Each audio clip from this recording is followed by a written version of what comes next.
Blog Talk Radio. Good evening, good afternoon. Women have the power to transform this world. We can end crime and violence if we all agree to do one thing: share. Let's share our wisdom, share our time, share our talents, share our finances, but most of all, let's share our love. This is the Female Solution. Join me, Naima Latif, every morning, 7 a.m. to 9 a.m. Central Standard Time, as we bring you stimulating discussions about the issues affecting our lives. If you're listening online at www.blogtalkradio.com/the-female-solution, press the blue button that says follow and get our daily topics every morning directly to your email and your smartphone. Hi, I'm Naima Latif, executive producer of the Female Solution Radio Show. We invite you to call in 515-605-9325 and participate in this daily think tank as we examine the challenges we face and develop solutions that restore peace and harmony. We are global transformers, changing the world from the way it is to the way it should be. We are one. Wherever we live on this earth, we are one human family. On behalf of our team of radio hosts, I'd like to extend a greeting to all the members of our family, whenever and wherever you may be listening around the world. To our family in China, Ni Hao. In India, Namaste. In Japan, Konnichiwa. In Korea, Annyeonghaseyo. In Russia, Здравствуйте. In Germany, Guten Tag. In Poland, Dzień dobry. In France, Bonjour. In Spain, Hola. In Italy, Ciao. In Egypt, Ahlan wa sahlan. In Ghana, Akwaba. In Nigeria, Peleo.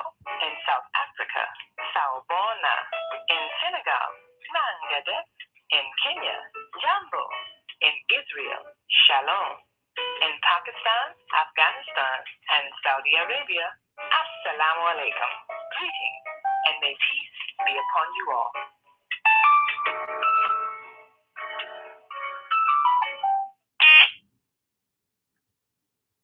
Good morning, good afternoon, good evening, Grand Rising.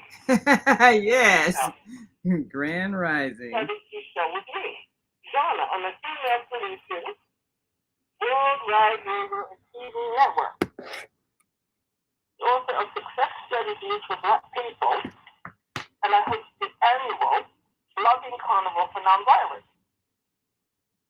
And I'm your host for today, and on the first Saturday of every month. Here on the Success Strategies show, every month, we seek to help you and support you to find solutions to your problems. We are here to help you make 2023 your best year yet. Today, my guest is Brother Tony Warner of London Black History Walk. To speak with my guest, and if you have a question for my guest, please phone in on 001-515-605-9325. Then press 1. If you want to speak to me or you want to speak to my guest, you need to press 1 so that you be in the queue. You can also join us on Facebook at The Female Solution and on YouTube at The Female Solution. Brother Tony always shares a treasure trove of Black history facts from a global perspective. Plus, he's just brought out a new book entitled Black History Walk Volume 1. And today he will also be dropping some women's history facts as March is Women's History Month.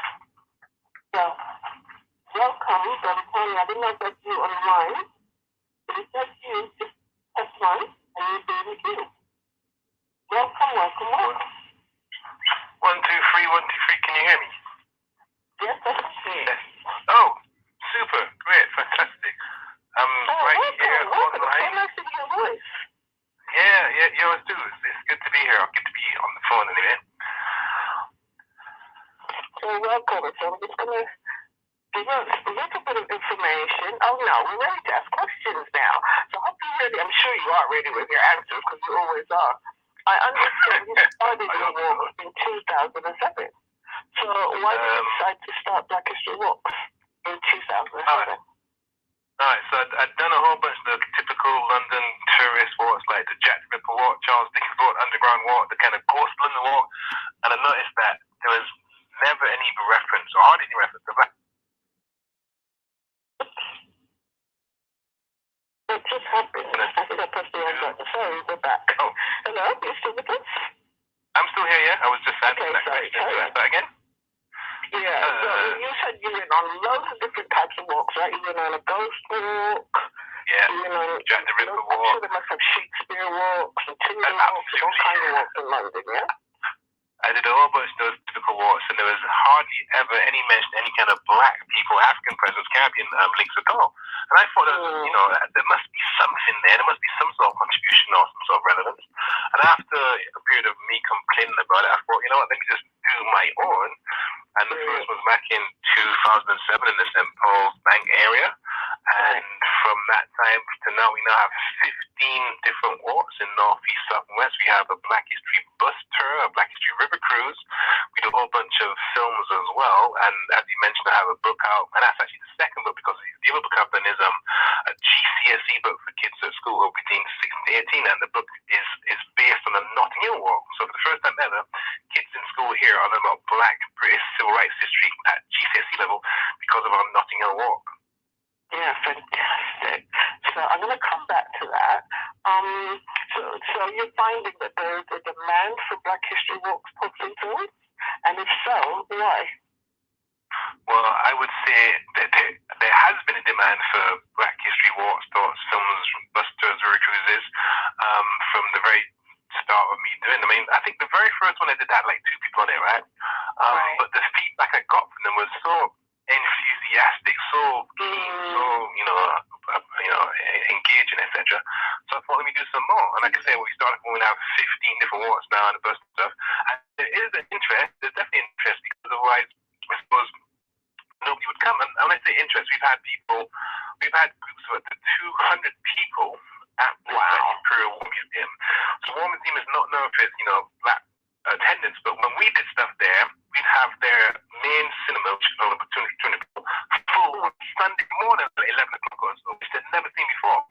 Did the same thing at the Docklands Museum, the National Portrait Gallery, etc. We'd put on these events which reflected the true history of London, the true black history, or true history full stop actually. And we would get hundreds of people coming in. The people there, the staff there, couldn't believe they were amazed. So the BSI, for example, is a big cinema in near Waterloo. We began showing films there back in 2007 as well, and we would pack out the 450-seat cinema there, the main one, on a regular basis at 2 o'clock on a Saturday, which is normally at a dead time in cinemas. If you go to cinema at 2 o'clock on Saturday, it's normally empty or not very busy. But we would put on films there, and people would just come up because they were hungry to see that type of content, that type of information, that type of knowledge, and there was no place else actually providing that kind of information. So that's an ongoing thing that we find there's an interest and demand from the community for these kind of events. Yeah, that's wonderful. I think that's amazing. And as you know, I've been to loads of your talks and films. I've not been on the walks yet, but that will come. That will come. So tell me something. What is your typical audience member like, and do you get many young people? Okay, so we have different kind of walks. So we have like your regular public walks, which are advertised to the public, happen on a weekend or so, and you can get you get majority black people most of the time, but sometimes they'll get an all-white group or a half-white group, and sometimes you'll have tourists, sometimes you have pensioners. But one thing I would say though is that the majority audience, no matter what, be it a walk, a talk, or a film, is 75% women, black women, right? So whether it's a walking tour or a film or a presentation, for the most part, the audience is majority black women, which is interesting, right? I think that's excellent. That's wonderful. This material you did a book for GCSE students. Is this material generally not taught in schools? Yes. So a couple of years ago, a couple company called Pearson. Pearson's one of the biggest publishers in the world. They have education brands, right? We worked with them to tell the story of the Notting Hill area of London in a school textbook, which is what they would study to pass exams. So we have something called GCSEs here, it stands for General Certificate of Secondary Education, and kids who are speaking will study this, but are studying exams at this level, right? So the Notting Hill Walk, it covers Black British civil rights with regard to people like Frank Critchlow, Darcus Howell, Claudia Jones, Brian Baker. It covers the Mangrove Nine. It covers the Black Panthers. It covers Windrush, World War II. It's all in this walk, right? We took our walk from Notting Hill and made it into a school textbook, which is being taught in school right now. So for the first time ever, they're learning about the Mangrove Nine and Frank Critchlow and police brutality in the Notting Hill area in the 1950s and 60s. So that is literally being taught for the first time ever at GCSE level because of our Notting Hill, because of the book. So that's been a bit of a revolution, you could say even.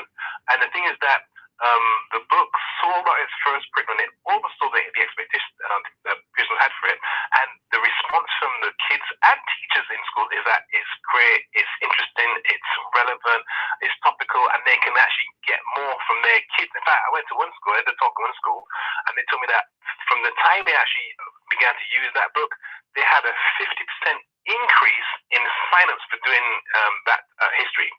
Because the history being offered there was now so much more interesting, engaging, and relevant, they had a 50% increase in sign-ups. But if the material is available, then the young people want it. They have a desire to read it, to learn it. Well, yeah, that's made what available. Yeah, exactly. Once they knew it was there, because the thing about that history is that it hasn't been in the curriculum. It's not, for example, right? This might make you laugh, but if you go to schools here, primary school, secondary school level, we are taught here about Rosa Parks and the bus boycott in America in 1955. That's taught in our schools, primary school, secondary school. But what is not taught? But, in terms of Black history, we get taught the same thing we do in schools. We get taught about Harriet Tubman. I think we've taught about Rosa Parks, I believe. But that's pretty much where it is, Martin Luther King, right? And that's pretty much where it is in my day. It might have been updated a little bit since then, but it's, Black history, when I studied it, well, not when I studied it, but when I was at school, it wasn't really a major part of the curriculum at all. No, and that's still the case now. You can argue, but the part I was going to finish off with today is that in schools in England, we learned about the bus boycott in America in 55 with Rosa Parks. But we are not taught about the bus boycott in Bristol in this country, which took place in 63. And actually, that was a major impetus to our Black British rights movement, that because this bus boycott took place in this country, 63, that is what led to laws against race discrimination taking place. So we had laws in 65 and 68 and 76 coming off the back of the successful bus boycott in England in 63. So how are you going to teach about the bus boycott in America 55 in British schools, but not teach in British schools about the bus boycott which took place in Britain in 63 and led to all these changes?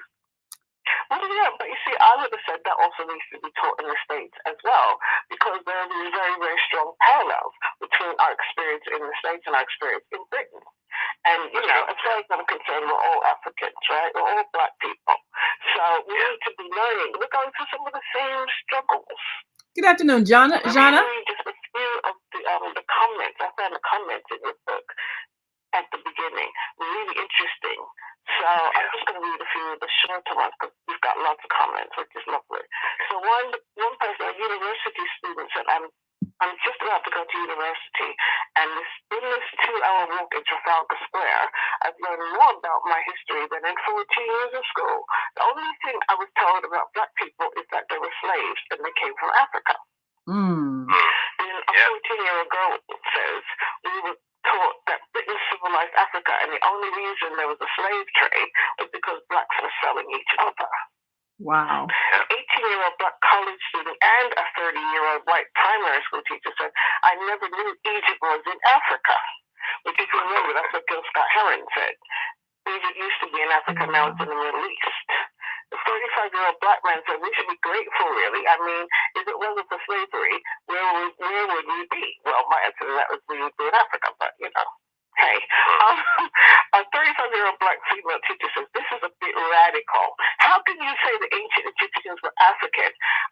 really into this black stuff. And a 13-year-old girl said, "Sir, until you came to our school, I never knew there were black people in World War II. And we studied it for 3 weeks. I mean, I found that outrageous. What's your response to some of these comments?"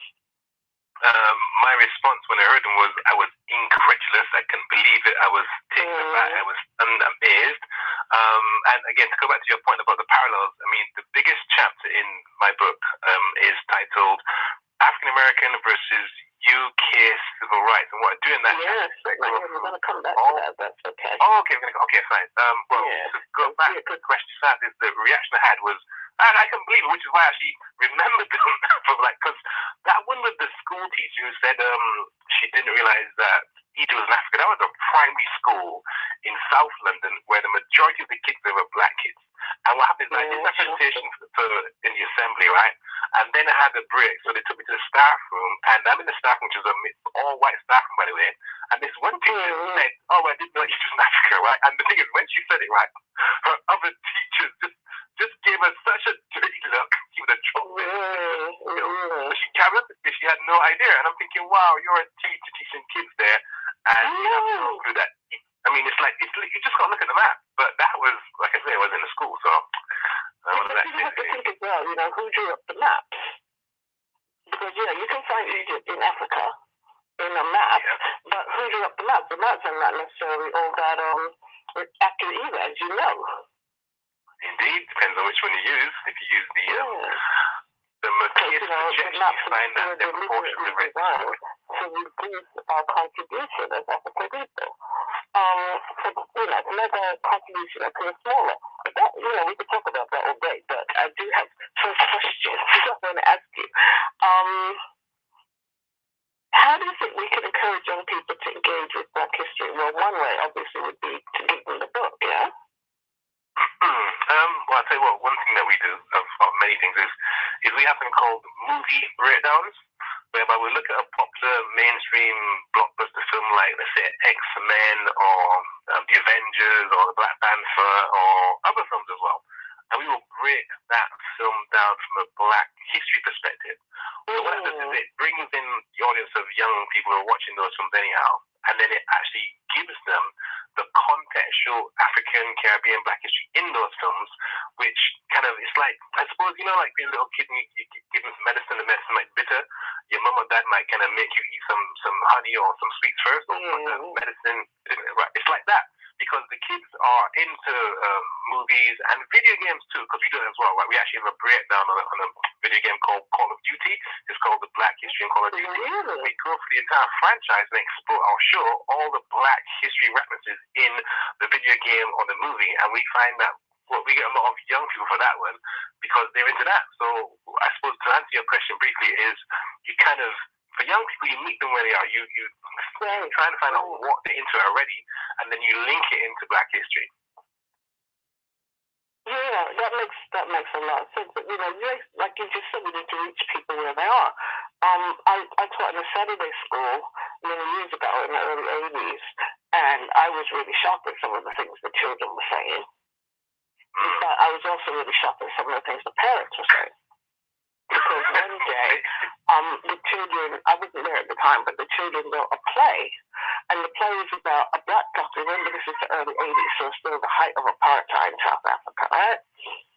Yeah. So this Black doctor wanted to go into the townships or wherever and treat Black patients. And his wife was saying, no, you should just stick to treating white patients. And I just thought the children had a very high awareness concerning that they were, considering they were only children. And their parents apparently were not happy about it. And one parent was heard to say, when my child reaches that age, I'm not going to bring her here. It's like they don't want to know their Black history. And I'm hoping, as it's 40 years down the line, that maybe things have improved a little bit. But I remember the children at one point, which really shocked me, because this was not long after the riots in Brixton. One child said, "You're teaching us to hate white people." Wow. I was really shocked. I really was. I'm like, where do they get these attitudes from? Are they getting them from the parents? Do you have positive or negative responses from the parents? So the question is, do I get negative or positive responses from the parents with regard to the Black History Walks I do? Walks, talks, and films, yeah. Well, I would say that the reactions I've come across are overwhelmingly positive, because I suppose for the parent to bring their child there in the first place means they must be somewhat interested. Right. I suppose it's a kind of in one way, it's kind of a niche market. But I'll tell you what, right? If I've been into schools where, of course, you have an audience that might not have come to your event in the first place because it's, a school audience, you have a whole bunch of different kids there. The responses we get from those pupils is ecstatic excitement. They're really infused. They're very engaged. They have lots of questions. They're impressed. They're amazed when they hear about Black census inventors, when they hear about Black British civil rights activists. They're really interested, and they often ask, well, how come I'm not taught this as part of my regular school? Because I normally get invited in October, right? And when I tell the kids there about Dr. Harold Moody, for example, they're like, oh, well, how come we don't know about him? How come we're being taught about Luther King in America and not about Harold Moody in London? Because he was in this stuff back in 1941. So depending on your audience, you get different reactions. But on the whole, from the parents I've come across, they are motivated, intrigued, sometimes angry, I would say, because they're saying, well, how come I didn't get this at school? Because it's been around for 100 years, 20 years, etc. So the question they often ask is, well, how come we weren't taught this? But of course, the answer would be, racism in the first place. Pardon me, Zhana, I have a question. That would be my answer. But you see, because nobody wrote it, so therefore they didn't get it. And I think that's a shame. My mother taught me Black history from the time I was very, very young. She taught me about slavery, and she never used the word resistance, but she always talked about resistance. So to me, slavery and resistance have always gone together. In my mind, slavery and resistance have always gone together. And in life, I think that's what happened. Everybody that was in slave was resisting as little or much as they could. So that gave me pride in myself and pride in my ancestors from the very, very beginning, from when I was a very, very young age. And it was the 60s, so we had things like Harriet Tubman comic books that my mom would buy for us and stuff like that. And I found that it gave me a starting point. I mean, I'm always learning more. Every time I go to your presentations, I always learn a lot more about Black history. But my parents gave me that starting point. And, then I could build on that. So I think it's really a shame that some Black parents are not doing that, are not able to do that. Maybe they don't have the information themselves. How do you think that we can support the parents in giving the children a starting point? Well, I would say that some of what you just said, it goes back to how those parents were taught in the schools, because when I was at school, we weren't taught about, well, let's say this, we were taught about slavery, and that was it. It was nothing about resistance to, or there was not much about, well, wasn't anything about what was after, like, prior to European invasion. There's nothing about civilization, our culture before European God. It was just like, well, you lot were slaves, and then, we freed you, and then Luther King left up, and it was kind of skimmed up. So for for a lot of Black parents who were going to school in the 60s, 70s, 80s, 90s even, they thought that history they taught was accurate, and they kind of switched off from it. They weren't interested in it. So that's part of the reason why they might have an attitude towards it now, because of how they were taught in schools. But as far as engagement is concerned, I would say, again, it's kind of trying to meet people where they are. So we will do free lectures in public in nice venues like, the War Museum or the Bay Fair, etc. And we'll put on very kind of interesting topics for free about this history. So if there's no barrier other than just walking through the door to come to this lecture, then you'll find people will come. And that's when you get to grips with some of the misinformation. So I've had people come to my talk, which is titled The Black Image, all about how the Black image was demonized over the centuries and how, where, and why, and what, etc.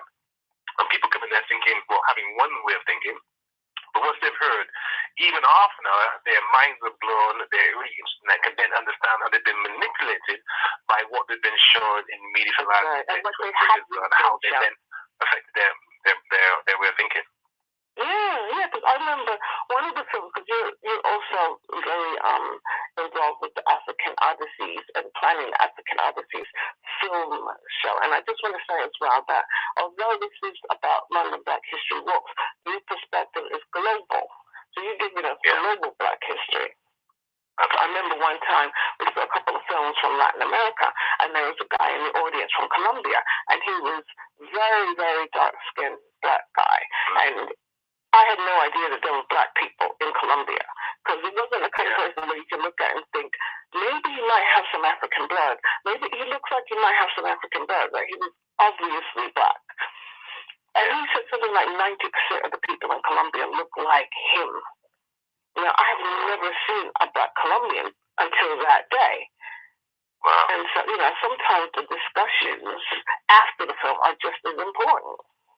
Oh yeah, 100%. I mean, that's what we even do them, because African Odysseys was going for 15 years. So the last 15 years we show films from the African diaspora. It could be from Venezuela, Colombia, the Philippines, America itself, Australia, New Zealand. We show them from around the world, and we show them, and then we make sure to have a Q&A afterwards for an hour or so with the director, producer, the star, etc., to give it more context, to give it more value. And what happens is that people, let's say it starts at 2, ends at 5, right?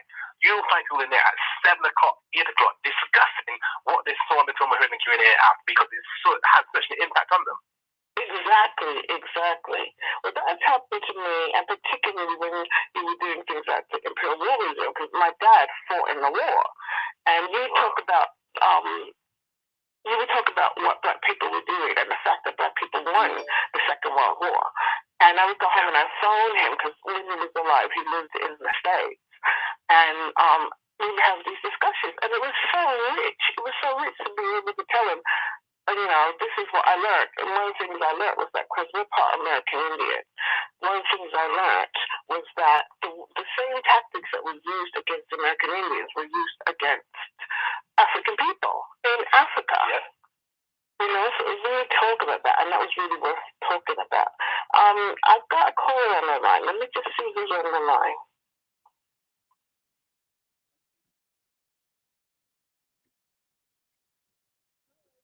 Good morning. Yes, Zhana, this is Naima from Chicago. Yes. Oh, hi, Naima. Yes, I had a question. I know we got to take a break in a couple of minutes, but I have a question because, you know, people in the United States have no idea that there was a bus boycott in London. So, yeah, in the 60s. And my question was, I know that the whole boycott and the nonviolence resistance movement and all of that happened here in the States, as led by Dr. King, was kind of based on a lot of the philosophies of Mahatma Gandhi, and, you know, peaceful resistance, and, you know, making the opponent actually show their violence, but you don't show any, so that people can see clearly who's in the wrong. And then ultimately the heart of the person that you're resisting would be touched, because then they'd have to see themselves and see the ugliness of their behavior. So was that kind of the philosophy with which the boycott and the resistance movement in London was carried out, or was there another philosophy? All right. Well, there was more than one philosophy. So if I go for the Bristol bus boycott first, one that leads that boycott was a guy called Paul Stevenson, who says on the record that he was inspired by Luther King, Rosa Parks, the bus boycott in America. So he definitely took his inspiration from Luther King and nonviolence movement, and that was part of what he did in Bristol 63, which was successful. So that bus boycott lasted for 4 months, and basically it was because you could actually ride the bus, the Black person in Bristol in the 60s, but you couldn't drive. You weren't allowed to drive a bus, right? So that bus boycott was to get Black people jobs on the buses, and it was successful. And to link it back to World War II, think of this, right? In World War II, you had a whole bunch of Black guys who were fighting and sometimes dying for Britain in World War II, which ended in 1945. But in 1963, as a Black guy, fought in World War II, you can't drive a bus. That's how perverse the situation was. And of course, the thing happened in America, that you had a bunch of Black guys like the Tuskegee and the Red Tails who fought America in World War II. When they got back home now, they couldn't fly a plane in America. Yeah. We have similar issues. But the other way of resistance was definitely using violence. So if I go back to Notting Hill in 1958, you have something called Notting Hill riots, which is when you had a whole bunch of white guys drove into Notting Hill, which is the black wall, seen as the black area, and attack black people on a regular basis. And a guy called Barry Dick, who was an ex-World War II Royal Air Force veteran, got together a group of other World War II veterans to form a black self-defense force to beat up these white racists. And that was behind these riots, because basically the riots were about black people fighting back, defending themselves. And Baron Baker organized for groups of men from Brixton to come to Notting Hill to fight in the streets using bicycle chains and knuckle dusters and pieces of brick, etc., to beat up these racists. And that was definitely riots to protect the black community. No, it's not the first or last time, but yeah, we hadn't heard about that. Wow. Yeah, we need to know, because what Zhana is telling us is global black history. Right? It's not confined to London, it's not confined to Britain. And these are things that we need to know, because in what was called the Notting Hill riot, the white people there were masses and masses of white people gathering every night. And I've heard, and I believe it's true, that the police would actually, if they saw a black person walking past, they would say, look, there goes one, and they would set the mob on them. And that was not a riot. It only became a riot when the black people started massing and fighting back. That Tony has just described. Wow. Yeah, and you know this was going on. And if you got home and you found that you didn't have any milk, or you didn't have any tea or any bread, and for British people or people living in Britain to not have any milk or not have any tea, it's like a major tragedy. Right, but you couldn't go out and buy something. Just go to the corner shop, because you would get attacked. Oh, wow. That's horrible. And again, that guy, Baron Baker, he used to organize patrols. He'd actually escort people to and from work or to and from the shop. That's what Baron Baker was doing. So there's organized self-defense in Notting Hill at the time. And this is part, so that's not the well known, but it's actually in the GCSE book. It's also in my own book, the Notting Hill, the Black History What's Only One book. Oh, my. Yeah, we're definitely going to hear some more about your new book as well, but we need to take a break, so we'll be back shortly.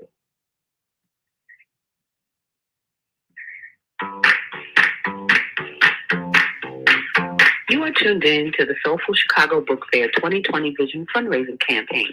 That's right.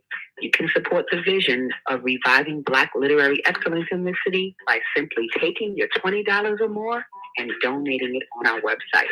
Visit www.soulfulchicagobookfair.com and click the Donate tab on our homepage, or give us a call at 646-359-6605, and we welcome you, helping us breathe literary life into the South Side of Chicago.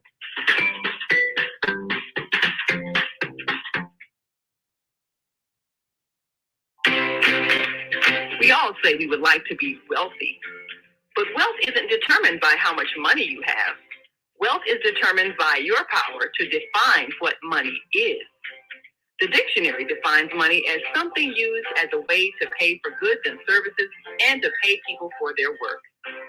So how would you like to have access to an unlimited source of money? Money that is not taxed by the government. Money that increases as you share the opportunity with others. Money that you can use to pay for goods and services and pay people for their work. I'm talking about Bitcoin. It's the future of independent wealth building. Bitcoin is the new money that you control. Get started building your wealth. Call 312-849-3456. That's 312-849-3456. We have an opportunity to transform the whole global society in the next 50 years. 50 years from now, the earth will be populated by a new generation of adults, many of whom are yet unborn. Our mission is to nurture them in childhood with love, guidance, and protection, and to raise them in healthy, happy families. If we impart values of compassion, generosity, and respect for fellow human beings in the next generation of children, they will create a world where people can live together in peace. This is our goal. Be a part of the transformation. Get your copy of the book, The Female Solution.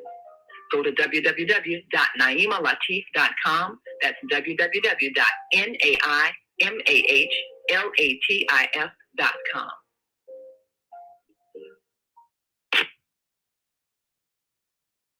Okay, we're back. Welcome back. I just want to remind you, if you've got a question for my guest today, Tony Warner at Black History Walks, please phone in on 001. Sorry, I'm looking at a different page now. Sorry, 001 515 605 9325, and then press 1 to join the host queue. If you're in the United States, you don't need to put 001. It's just 515 605 9325.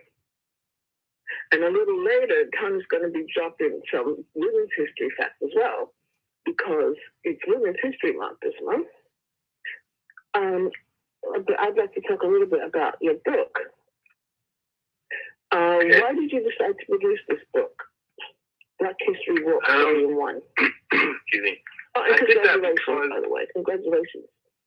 Thank you. I did that because over the time of doing the war, it's quite often, almost all the time actually, somebody would say, is there like a book or a leaflet or a handout that could, record the information or have the information I mentioned verbally in writing? Because people often say when it comes to wars, they're overwhelmed by the information that is shared, and they can't make the fast enough to record that. That's what they say, right? Even when we do a face-to-face presentation with a big PowerPoint screen, etc. So people have been saying that for a very long time.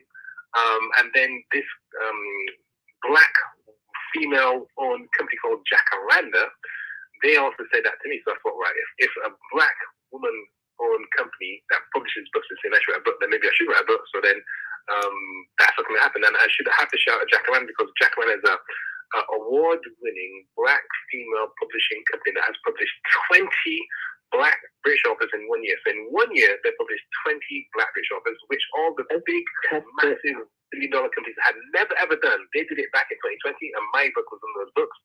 And so the reason that the book exists is because of Jacaranda books. Yeah, and that combination.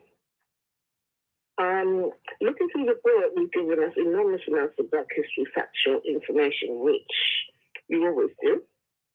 And I know that the chapter headings relate to your Black History Walks. And I really like the fact, I got to tell you, right, holding this book in my hand, I feel like I'm holding history in my hand. And it's an amazing feeling. And I like the fact that you go year by year sharing with us all of the information. For example, in World War I, we talk about the involvement of Black people from Africa, the Caribbean, the US, and Britain. And then we've got a section about after World War I, in all these different places. World War II, you've done the same thing, as well as calling the names of Black officers who distinguished themselves in the armed forces, fighting for Britain against the Nazis. And some of them were Black Spitfire pilots, were they not? That's right, yeah, a whole bunch of them. And, we don't get that. We don't get to see that. When we look at war films, black and white films, I was talking to somebody the other day about the one with the bouncing bomb. Oh, gosh. Dam Busters, that's it. Dam Busters, one of the many black and white films that the British have made about the war. Because in Britain, people tend to seem to me to think that the war happened last week. The Second World War happened last week, and the First World War happened last month. So we don't get in these black and white films. There's never any black people in them, or very, very rarely. And in the Dam Busters, the name, there was a chap who actually invented this bouncing bomb. People who don't know, there's three German dams that the British wanted to blow up, but they couldn't get to them. So they had to actually invent. This gentleman called Barnes Wallace invented a bomb that would bounce 3 times and then smash into the dams. And that's how they destroyed the German dams. And he had a dog, and the name of the dog was the N-word.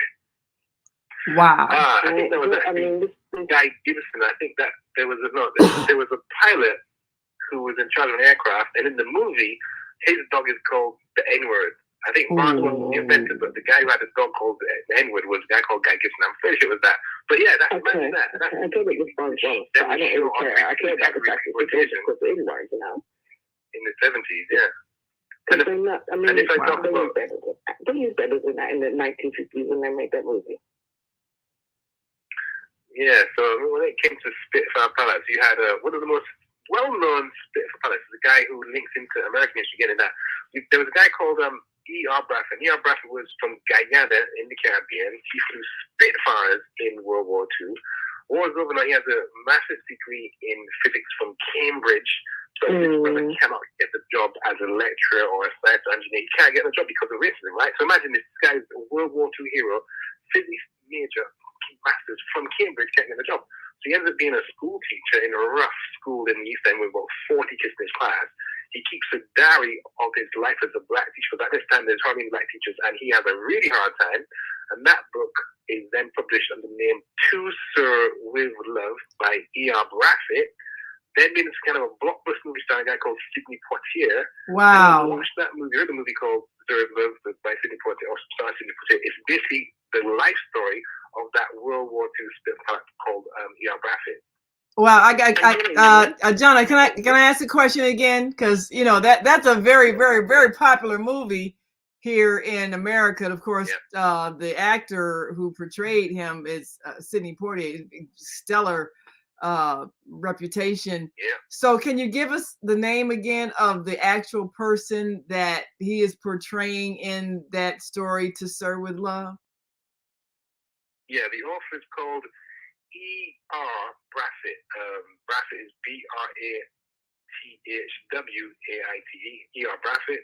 To Sir With Love is his book, which he based on his real experiences, and of course, Poitier portrayed him. But apart from that, E.R. Bradford went on to become a professor teaching history up in New York. I think it was either Hunter College or Rutgers, one of the two of them, right? And he becomes an ambassador, to the United Nations for Guyana, and he actually kind of takes on South African apartheid, because he writes a book about apartheid. I can't remember it now, but that guy, he has a whole plethora of books out there which are really good books to read. Wow. And he also campaigned for mixed race children to have equal treatment in the care system in the UK back in the 1950s. So that guy, a legend. Wow. I just learned something new. I mean, there's a lot of legendary figures that we never get to hear about when you know, certainly not in school. We don't get to hear about them. I would have never known that To Sir With Love was based on a true story of a real person. You know, a World War II hero. Is that? Yeah. Wow. And the thing is, those kids in this class, they do things like they'd put kind of nails on his seat. They'd put tampons in his books, etc. They really harassed this guy. But at the end, he won them over. And the reason it's called To Sir With Love is that when he left, they all got together, bought him a present, and the note in the side of the present was To Sir With Love. Wow. Yeah, that movie, that movie always makes me cry at the end, because you know he ends up deciding to stay as a teacher, because I think it was the way it's portrayed in the film, that was just kind of a temporary job he was taking because he was really an engineer. And then he got offered an engineering job and he was going to leave, but then he was just so touched by the students that he decided to stay and remain a teacher. So now is that really how his life went? Because that's the Hollywood version. Yeah, popular song. So he ended up professor. That we put in the book, Black History Walk Volume 1. This is from Jack Straw, recent subject of the BBC Question Time in 2019. Jack Straw is former cabinet minister under Tony Blair's New Labour government. And he apparently was on the same show that Nick Griffin, the leader of the British National Party, goes on. And this is what Jack Straw says. We only won the First World War, and we only won the Second World War because we were joined in those wars by millions of Black and Asian people from around the world. That's right. And he said it on national TV. And the reason it was significant is because what he said is there's evidence to prove what he said. And say Nick Griffin is a hardcore racist, a bit like those far east America. And he was actually saying that blacks would have never done anything to the country. And to give an example of how much, in fact, let me give an easy example. The Indian Army supplied 2.5 million Indian troops to World War II who fought for the British. So imagine this now, India supplied 2.5 million troops to help Britain fight the war. If India did not supply 2.5 million troops to fight the war, do you think Britain could have won that war? I mean, that's just the Indian condition by itself. And then that's apart from the gold, the diamonds, the oil coming out of Africa and the Caribbean, which all, again, fueled the war, paid for the war. So these are all facts, this evidence is documented, but when it comes to how that narrative is portrayed in the mainstream media, it's Britain stood alone all by itself. You see a whole bunch of white people, which is complete nonsense. That's right. And what surprised me as well, I saw in the book something about the amount of oil that the Caribbean was supplying. The reason why there were German U-boats around the Caribbean, one reason was that the amount of oil that the Caribbean was supplying to the war effort was extraordinary.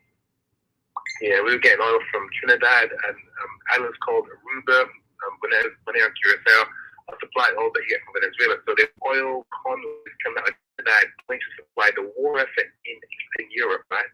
And Admiral Dönitz, which is one of Hitler's favorite generals, sent about 97 submarines to attack the shipping there because the Germans recognized how important the Caribbean was to war effort. That's when they had all these submarines out there sinking ships left, right, and center.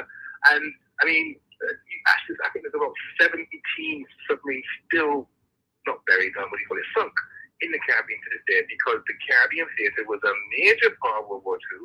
The British knew it, the Germans knew it, but once the war's over now, all that stuff is left over and covered up. Yeah, Wow. Amazing. But the thing is, you're uncovering it.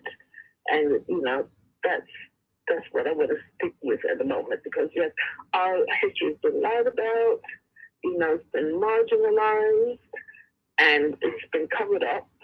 And, it's so important that it's coming out. It's emerging. And so I know I've learned from you the fact that the first German death camp was in Africa. Wow. And very few people know that, I think. Can you talk a little bit about that?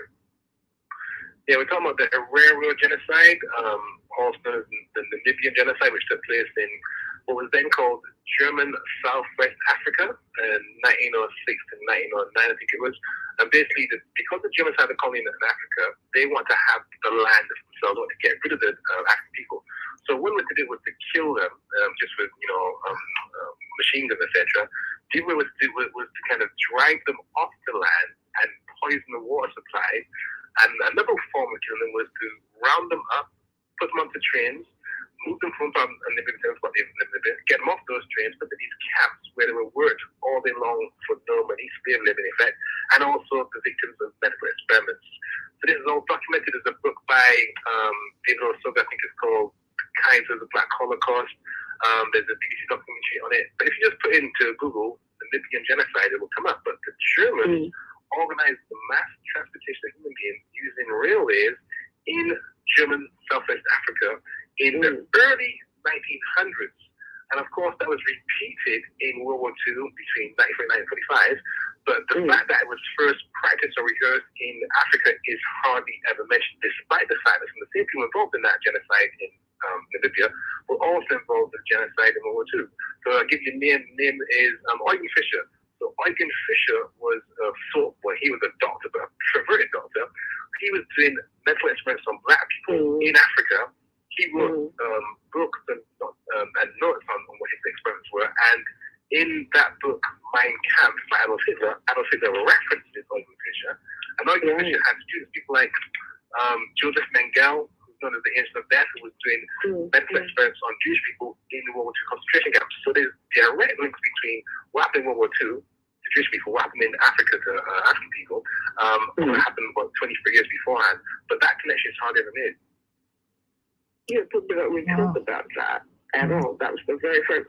I understand it's considered the blueprint for what the Nazis did later, because this is only for Hitler, this is only for the Nazis. The Germans built a death camp. I mean, Then you talk about how like I said, the BBC documentary is called, I think it's called Germany in the Second Reich. It's called Germany in the Second Reich. Reich is spelled R-E-I-C-H. Really? Okay. And you can watch academics speaking of how this, in effect, was a rehearse for what happened in World War II. They see it for themselves. Quite apart from the fact that you can look at the evidence and see that it's very similar. Yeah. Well, if you know that the evidence is there, yes. And it's in Wikipedia. I actually updated the Wikipedia page myself. Because I looked on there and it said, and I asked the question, where was the first German death camp? And had a page that said about Namibia, Southwest Africa, and then they had a page saying the first one was in Poland. So I updated that. Fair enough. Yeah, there's a lot of literature, a lot of video documentary about it. But like I say, once you put in those terms, the Namibian genocide, just look at the dates, look at the mechanisms, look at how they planned it, and you can see the similarities. And of course, this happened 20, 30 years before World War II, so it just speaks for itself, really. John, I have a question for Mr. Warner, because, of course, none of us heard anything about the Namibian death camps, but we always hear about the Jewish death camps in Germany. We hear about the Holocaust all the time. So has there been a movement by the Namibian people to get this as a part of history that's taught, the way those who survived or didn't survive the Nazi camps in Germany? Has there been a move to make this part of the, I guess, the conversation? The conversation, the official education that everybody has to be taught in terms of what happened. I think he may have dropped, but he'll be back, I'm sure. I mean, I'm learning so much. It's just really fascinating because we have no concept of what happened in the UK at all. As a matter of fact, the impression that comes back from a lot of people who travel out of the United States is that there is very little racism in London or in France. People say things like, well, if you speak French, then, they treat you just like a regular person in France. So, and then in Britain, it's the impression is America wanted to keep slavery going, but in Britain, they didn't. So there's less racism. I mean, it's just, we have a very distorted view of what's happening there. And so, very, and I think it's actually intentional. I think it's deliberate. We are kept ignorant about the fact that we're African people, and we're going through the same things that people are going through in Africa, in Caribbean, in Britain, in France, in Germany, all over Europe. We're going through the same struggle. Yeah. Okay, someone's on the line. I'm not sure if this is Tony. But no, I think that's another caller, because I think he was calling on a Skype line. That's it. The second one is him. Welcome to the show. Yeah, let me open his mic again too. Human beings, period, go through struggles. It's not no struggles or bad things associated for any human being of any particular skin color. So, did you know this? Were you aware of those facts that we talked about today? Yes. Were you aware that Britain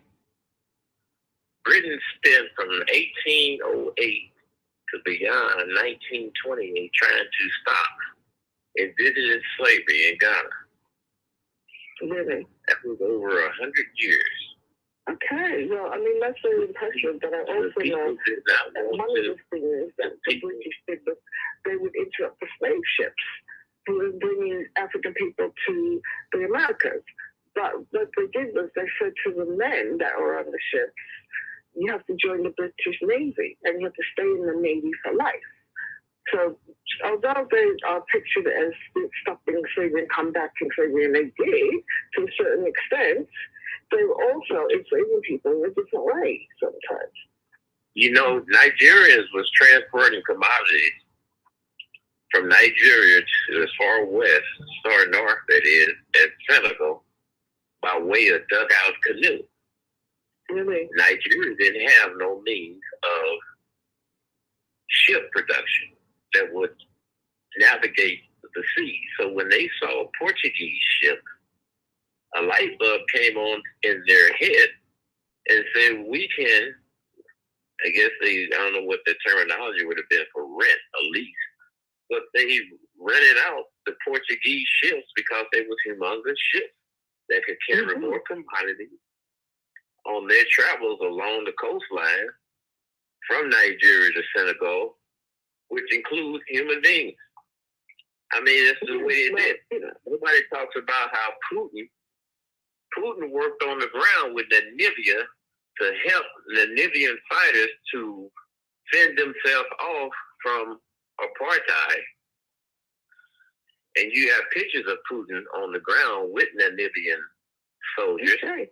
He also done the same thing with Zimbabwe. Russia now is doing navigation. You know, South Africa is about ready to go through another civil war. It's just really typical. Russia is working with South Africa, as we talk presently, having naval exercises with their Navy. So human beings do things like that. Yeah, Zhana, you have a strong African people. There are things that are specific to our experience. I completely agree with you that human beings do terrible things to each other. I mean, Naima, you were talking about Gandhi a little while ago. Gandhi was not actually as peaceable and nonviolent as people think he was. Oh, really? My spiritual hero is a man called Dr. Ambedkar, who came from the lowest caste, what are called untouchables in Hindu religion. And, he had clashes with Gandhi because he wanted certain things, like all different groups have a certain number of seats in Congress, and he wanted seats for the Dalits, what used to be called the Shudras, the untouchables. Mm-hmm. And Gandhi said no. Oh, really? Gandhi, because, he came from a Hindu background, he said, no, I'm not going to allow you to put aside a certain number of seats for the Dalits. We will look after them, which is a typical Hindu response. We will look after them, but the Dalits have to fight for themselves, like everybody, all different groups of people. We have to fight for ourselves. We can't wait for somebody else to look after us, to treat us well, unless we demand it. Oh, well, that's interesting. Look at the nonviolent as people sometimes think he is. Look at the Biafra, the war between the Yoruba and the Igbo. When you had Yoruba soldiers used to take Igbo women that was pregnant, take a knife and split their belly. When the baby fell out, they would stomp it.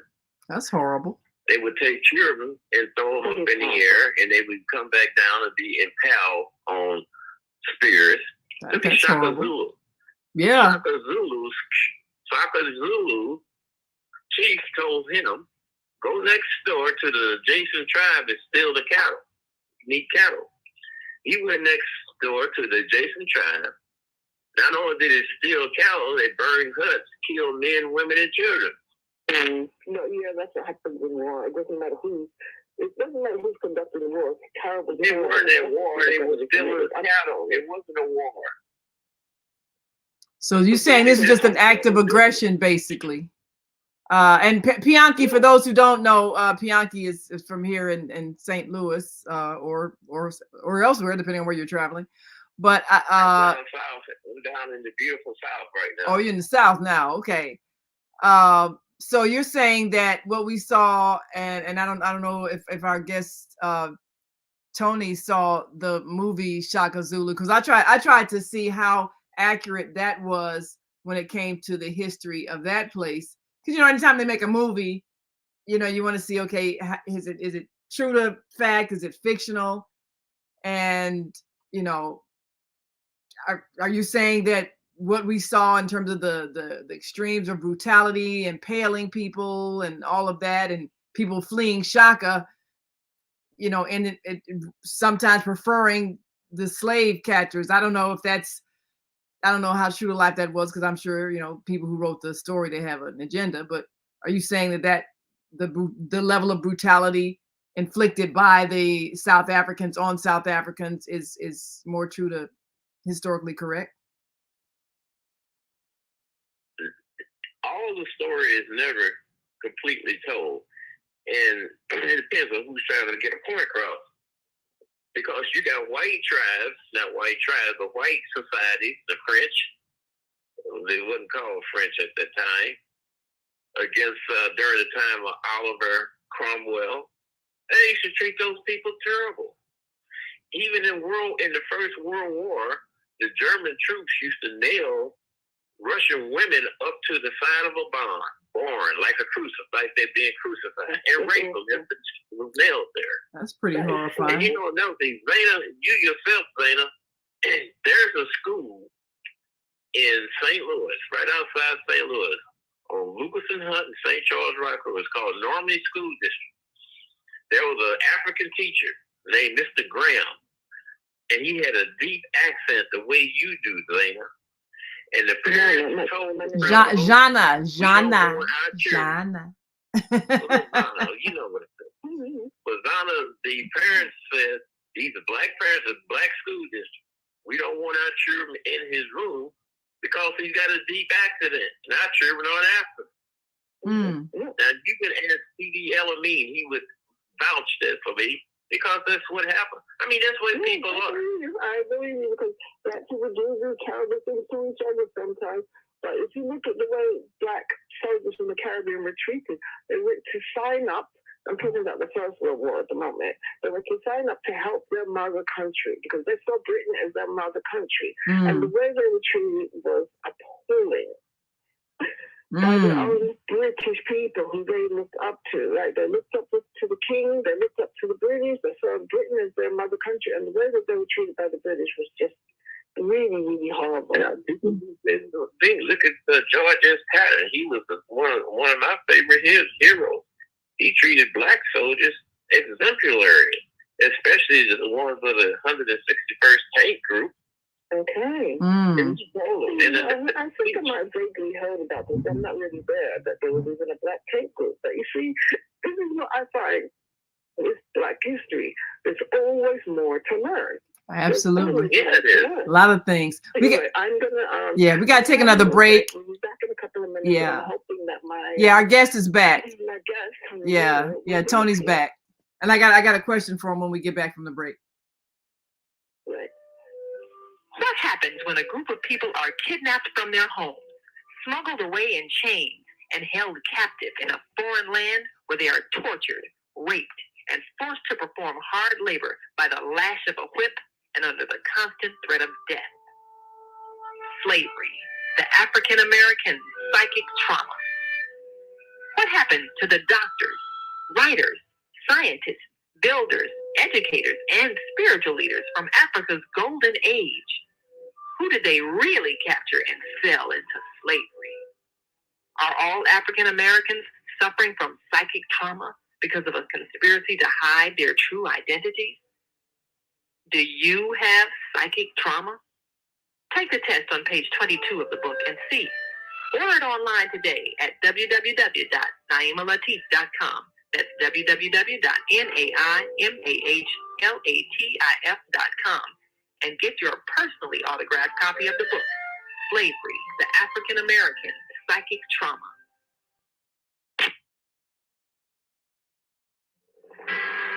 Are you constantly arguing with your spouse? Are your children misbehaving and acting out? Is someone in your family abusing drugs? Have you been the victim of domestic violence? Are you grieving over the loss of a loved one?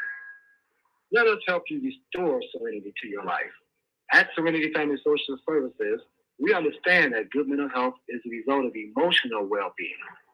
Our goal is to assist you and your family in removing emotional distress and restoring harmony and balance to your lives.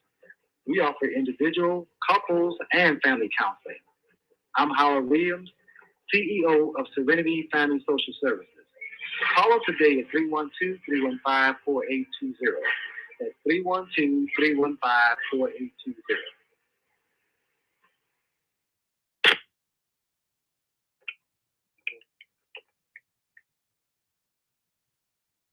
All right, we're back.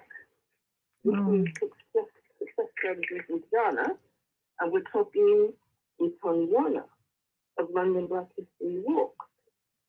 Now, he's taking a little break. I'm really hoping he's going to be back soon. Yeah, I think. I'm here. Yeah, he's back. I see him on the switchboard. 447. Okay, He's sorry, back. sorry. Yeah. I have a question, John. I have a question for Tony. Great, that's great. Because Tony, I heard you mention the Black Panthers. Yeah. And I wanted to know, was there a faction of Black Panthers there in London? I know what happened with the group here in America. I think they're starting in Oakland, California. Did they have a similar movement there overseas? And if so, can you tell us about how they got started? Yes, it does. Yes. It did. It definitely did. You had Black Panthers, in Notting Hill, in Brixton, in Yorkshire. So basically, you had Black Panthers over here in the UK. The big difference was, of course, they didn't use guns, they didn't have weapons, but they had the same issues to do with education, employment, anti-racist behavior in general. A couple of names to check out would be Darcus Howe, the very well-known Darcus Howe activist here. He was in Black Panthers. A guy called Linton Kwesi Johnson was also in the Black Panthers. He's a very well-known poet here. One of the founders of Choice FM, Neil Kenlock, was in the Black Panthers. He was the official photographer, and actually some of his pictures in he's in my book as well. So the Black Panthers here were active in Brixton, Notting Hill, and they campaigned against police brutality. The Mangrove 9 trial came off the back of Black Panther activity in that Frank Critchlow had a restaurant called the Mangrove in Notting Hill. He allowed the Black Panthers to meet in his restaurant. His restaurant, because it was a black-owned venue, was always being harassed by the police. So the Black Panthers helped to organize this protest. That led to them being arrested, and that led to the massive trial called the Mangrove 9 trial, which was basically a way to kind of get Black activists off the streets and locked up in prison. So you had the Black Panthers had branches around the world, but they definitely had them in London. It's not that well known. It's not part of the curriculum here. But to give another link to World War II is that the 761 tank was an all-black tank battalion. So there was all-black tank battalion in World War II called the 761. Their nickname was the Black Panther Battalion. That was their nickname. Wow. You can go online now, Google it, tap in 761 tank battalion. You'll see that their logo when they went to fight was a Black Panther. And there's a book by a woman called Zhana M. DiColo, I think her name is. It's in my book as well, and it's titled Black Panthers. It's about the Black Panther tank battalion. So before there was any Black Panthers in 66 in California keeping you some bobbies, there was an all-black unit called Black Panthers. Wow. Before in World War II, I have to go back to Did the not know point that. of recognition is when those guys got back home, even though they've done outstanding work, they were not recognized. And a couple of the guys who fought in World War II did not get their medals of honor until the 90s because of activism in the 90s, and also Bill Clinton became a leader. He then has a commission, and that's how come you now get guys who served in World War II getting their congressional medals of honor in the 90s, because that's how racist the American Army was. Wow. That's shocking. They just gave You had the 761st, the 758th, 784th, and the 510th tank battalions that was all black in World War II. You also had the 92nd and 92nd Infantry that fought in Italy. You had the 93rd Infantry that fought in the Pacific. So it was a lot of history that happened. And you talk about the Black Panthers. Angela Davis was the darling for the Black Panthers here in the United States. But it came out to find out that her parents were settlers that arrived here on the Mayflower. On both sides of her family, they had slaves. I hadn't heard that one. I hadn't heard that news revelation. That's very interesting. But I think her family did spend some time in Russia or something. I think. My dad was an infantry officer, and when he was born, they didn't give him a birth certificate. So when he joined the army, if you didn't have a birth certificate, you weren't allowed to be an officer that they made him an officer anyway, probably Wow. because he had a degree. If he had a degree, he automatically became an officer. Oh, wow. But I used to think it's because he was born in this tiny little town somewhere that they didn't give the black children birth certificates when they were born. But apparently this was quite widespread, so the army obviously knew that when my dad signed up, that black children, when they were born in the United States, but a lot of places they didn't give them birth certificates. Wow. Why was that? Entered in Bible. Their birth was entered, and marriages was entered in Bible, which were a legal means of proving that you were born here for a long time. Still is it. By chance, you're going to have no birth certificate. Wow. Yeah, lots of other people from different backgrounds had birth certificates as well. They didn't have to just record it in the Bible. They also had birth certificates. And a lot of black people, and that happened to whites. It wasn't just blacks that it happened to. It happened to whites also. Really? What, like certain immigrant whites? Are you saying like certain immigrant whites that happened to? No, their birth was entered in Bibles now, you know. I'm saying the ones who didn't get birth certificates, was it because they were immigrants, like maybe Polish immigrants or, you know, some of the more recent immigrants? Is it reason why they wouldn't have gotten birth certificates? Well, I couldn't tell you, but you know, here's another thing that you don't know also. You know, people say that blacks receive, and you know, LA comes on, he talks about blacks receive, it was over 1,400 black settlements where blacks received 160-acre allotment. You also had black plantation owners, landowners, and for every European settler that they sponsored to the United States, they received 50 acres of free land. Well, yeah, there were people who got land. There were people who did get land. I got another question for Tony Warner also about that era where I guess between the time that America still had slavery going on and Britain no longer had slaves, but they were negotiating with America, basically the South, because the South was the economic power, because the South had the free labor. In your research, does it show that, is that part of what I guess kind of precipitated the Civil War, the fact that Britain was doing trade deals with the South, you know, with southern states, because, you know, the economic strength of the South was superior to the North at that time, that the South was basically powered by slave labor. So was Britain kind of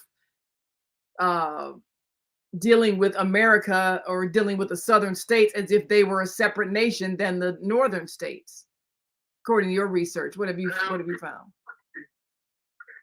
I know that there were parts of the British manufacturing class that were supplying weapons to the Confederate South during the war itself.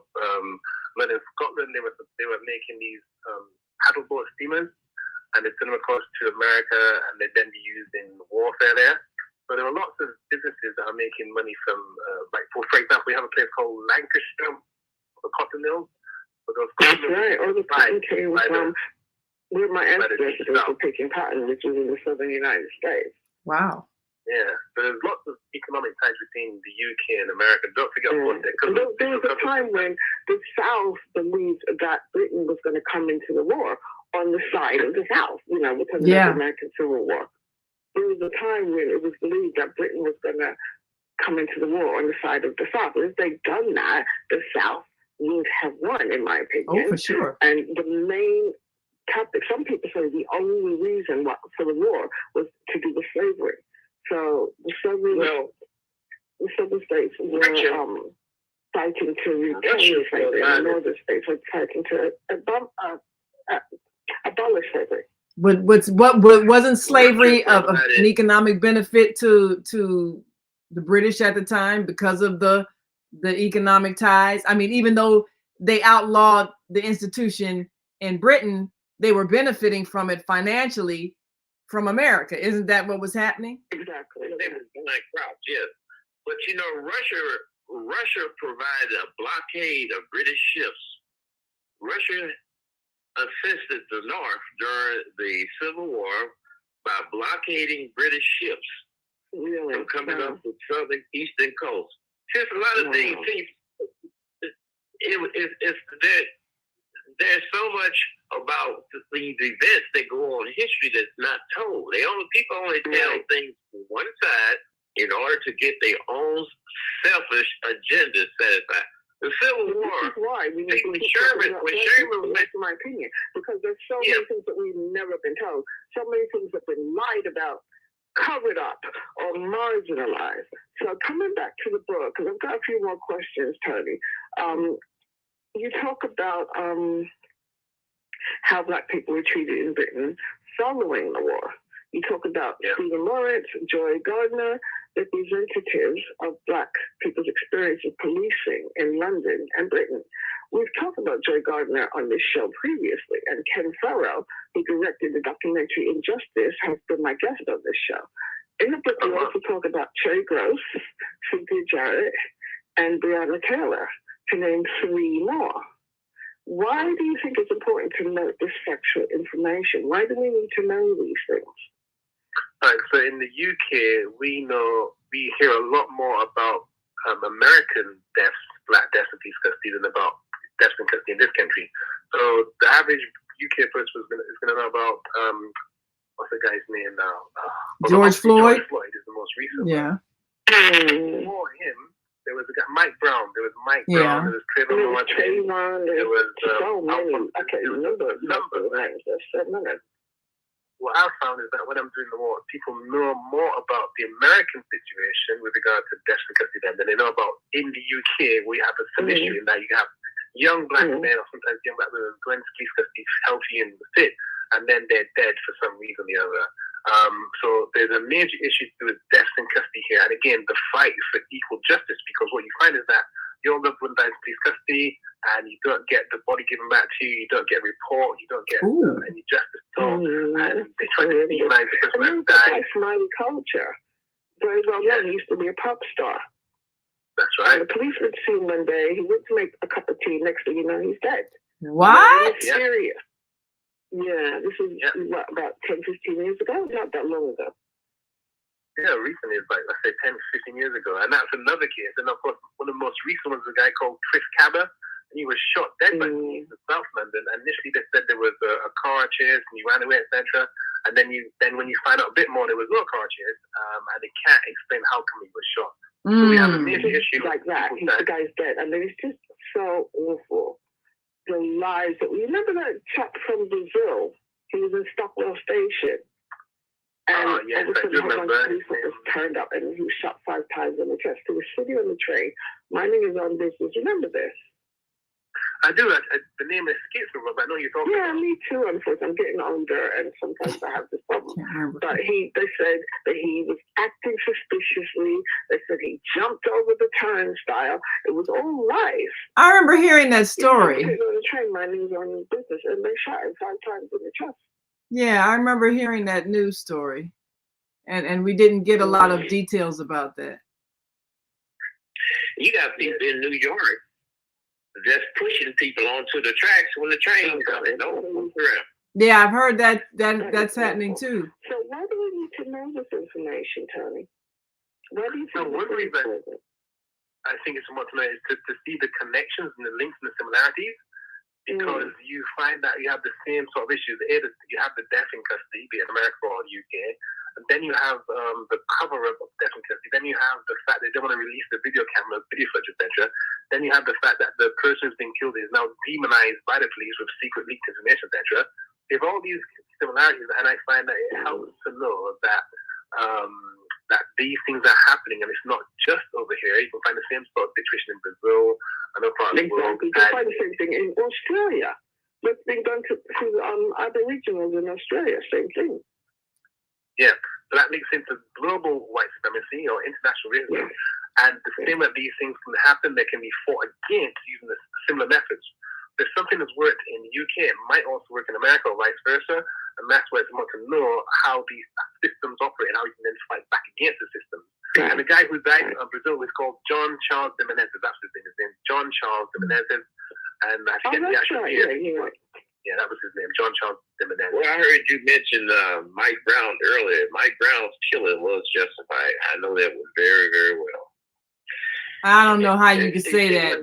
You know, I mean, he wasn't armed, so there's no justification shooting an unarmed man. I don't care what they say. Well, I live in the neighborhood. Yeah, I saw he was unarmed. You came there to St. Louis to investigate. Jackson came, the kids ran him out.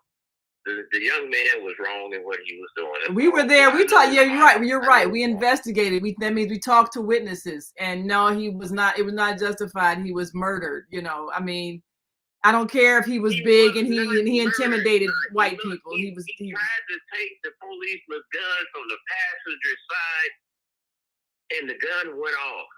That's wrong.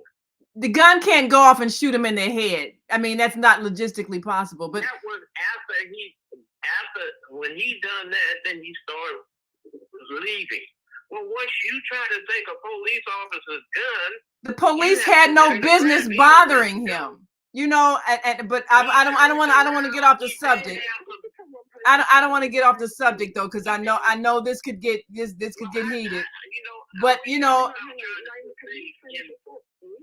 Well, let me finish this real quick. When he tried to charge the police officer, he had the right to be shot.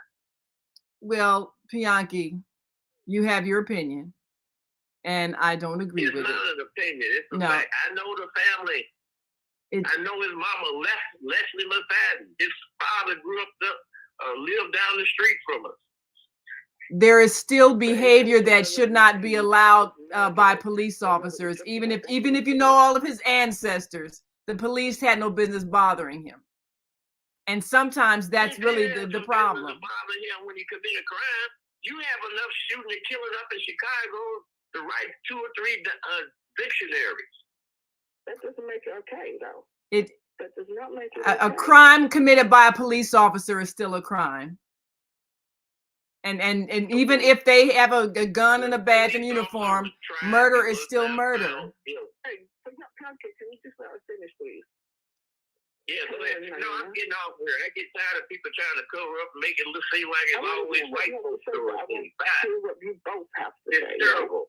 Well, you can't. Well, people, well, everybody's not going to agree with you, Bianchi, even if you talk louder than them. That's just how. That's how. At least get the story right. That's all you got to do. But I think there's different opinions here about what actually happened, right? You know. Different opinions. You know where you had a misjustice was up there with that kid, that police officer that shot McDonald. That police officer needed to be put in jail. Laquan McDonald. Laquan McDonald was murdered. Yes, he was. But you had some people that said that was justified because he was carrying a knife. So are we going to hold everybody to a higher standard of humanity or not? That's the question. And people should not be allowed. People should not be allowed to brutalize and bully people. That's where it's supposed to go. Right. Okay, so, Bianchi, can you say your final words on this? Because I really like to move on now. What's your final thoughts about this? Hello, Bianchi, are you still there? What did you say, Zhana? She said, "What's your final thoughts on this?" What's your final thoughts about this, Bianchi? About what? You talk about so many things. Your opinion on police and Mike Brown. Right. As I told you before, my final thought is that human beings do bad things and human beings do good things. And it's bad thing, evil is not tantamount to any particular skin color. It's human beings. I mean, that's just the way it is. When you lay it out on the table, you have human beings. You have whites that do very good things in Africa. You have some that do bad things in Africa. I mean, that's just the way. You got whites that do, blacks that do bad things in Africa, and you have them that do good things. That's just the way it is. Hell, up there in the northern region of Nigeria, you had over 300,000 Indians killed by blacks. I agree. But anyway, I mean, I agree. I understand totally what he's saying. Yes, and it isn't a black and white thing where, you know, every time someone does something bad, you know, it's black people that are that are right and the whites that are at fault. I understand that everybody has been guilty of wrongdoing, and if we want to stop the wrongdoing, we have to have a higher standard of how we treat people. And that's all I'm saying. I'm saying there are things that shouldn't be done on any side. There's racist systems in place, and white people are sometimes acting on the basis of that system. But I do have a question for Tony, though. I do have a question for Tony because Bianchi did bring up something about Russia, and I know that First Lady Jill Biden just got back from Namibia and Kenya, and I know that the United States is trying to get in good with those nations because Russia probably has a better relationship with the African nations.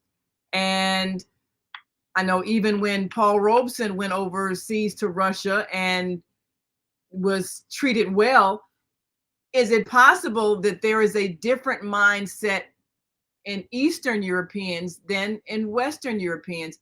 I mean, historically, I don't know, Tony, what has your research shown? Is there a different relationship between Africans and the descendants of Africa and the Eastern European nations, such as Russia and other communist countries, and the Western nations of the United States and Britain, who have their roots in the slave trade? Have you noticed a difference in the relationship? Well, I would draw upon very recent history in regard to Russia and the Ukraine and the treatment of black people in those two countries, because as you're fully aware, black people were there were victims of severe racism. In fact, they actually were blocked from leaving because of the fact that happened both in Ukraine and in Russia. And actually right now there's an increase in what you could call racist behavior in Eastern. So there's a guy in Hungary, which his name is Orbach, I think it is, and you find that racism is quite prevalent and quite popular, you could say, in Russia, in Ukraine, in Eastern Europe, in Poland, because black people living there right now are having a harder time because of the color of their skin. So it's not, I couldn't argue that Russia has a greater degree of respect for black people or African people, bearing in mind how they treat black people in their countries right now. Let me ask you a question, Tony. In Russia, you found whole big communities of black people, which is just another place that we never see black people coming from. But let me ask you a question. Is Alexander Pushkin, who was a black writer, African writer, and there are people in Russia now saying he can't be our national poet because he was black. The people the blacks that in Ukraine, are they there? Are they there going to school, right? My question is this: then why come the countries that these blacks come from, that they don't provide transportation to remove them out of those war-torn areas the way China did during the time of the war in Libya? Okay, that's a real interesting question. And it's time for a break. So we're going to be back in a couple of minutes. And then I would like to talk to Tony about Women's History, because it's Women's History Month. So let's go. With a simple blood test and food plan, Tucson Essentials will help your business, your family, and you eliminate toxins and create a step-by-step plan to nourish your mind, body, and spirit. Click here to learn more.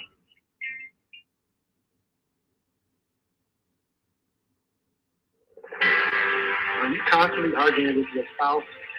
Are your children misbehaving and acting out? Someone in your family abusing drugs? Have you been a victim of domestic violence? Are you grieving over the loss of a loved one? Let us help you restore serenity to your life. At Serenity Family Social Services, we understand that good mental health is a result of emotional well-being. Our goal is to assist you and your family in removing emotional distress and restoring harmony and balance to your lives. We offer individual, couples, and family counseling. I'm Howard Williams, CEO of Serenity Family Social Services. Call us today at 312-315-4820. at 312-315-4820.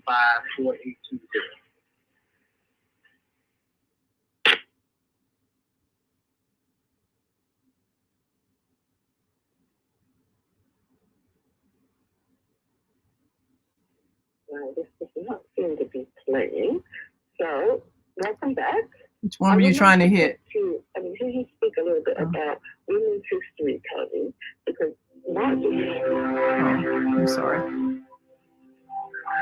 Do you want to live in a world without war? Join our global peace movement. Heavenly Culture World Peace Restoration of Life transcends culture, religion, ideology, and other boundaries to achieve peaceful harmony in the global society. HWPL is committed to bringing world peace and cessation of war through peaceful dialogue between religious groups. I am Director Shin-Suk Kim of the HWPL Chicago branch of North America. Join us for our next gathering. Call 773-580-1501 and be a part of the movement for world peace. Email us at chicagohwpl@gmail.com.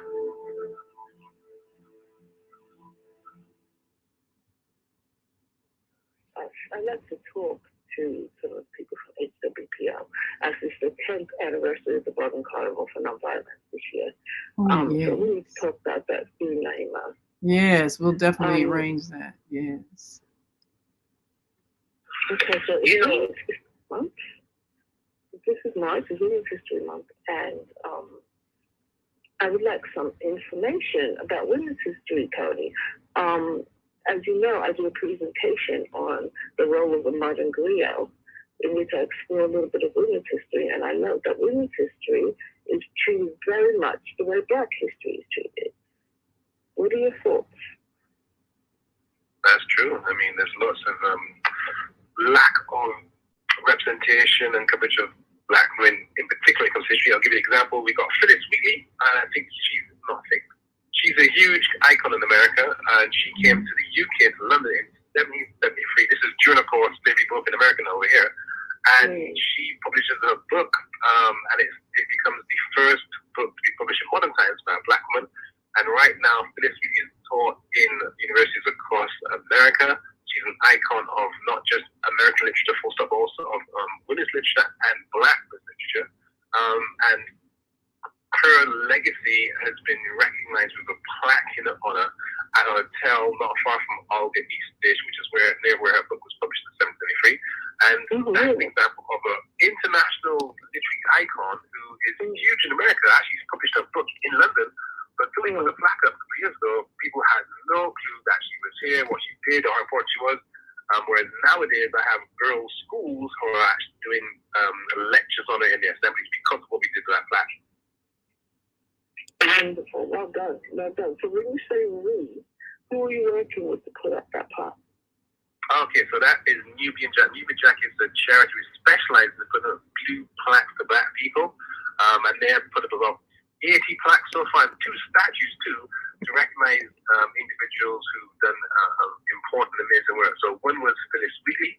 We also had a plaque up to Emma Clark, who was the first Black woman to play football in this country. I think it was 1873. So that plaque to Emma Clark is up there.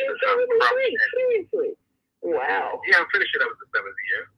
We put a plaque a couple of years ago. It's outside of a school, and she was a Black woman playing football back in the 1800s, and we now have a permanent recognition as to her kind of importance legacy.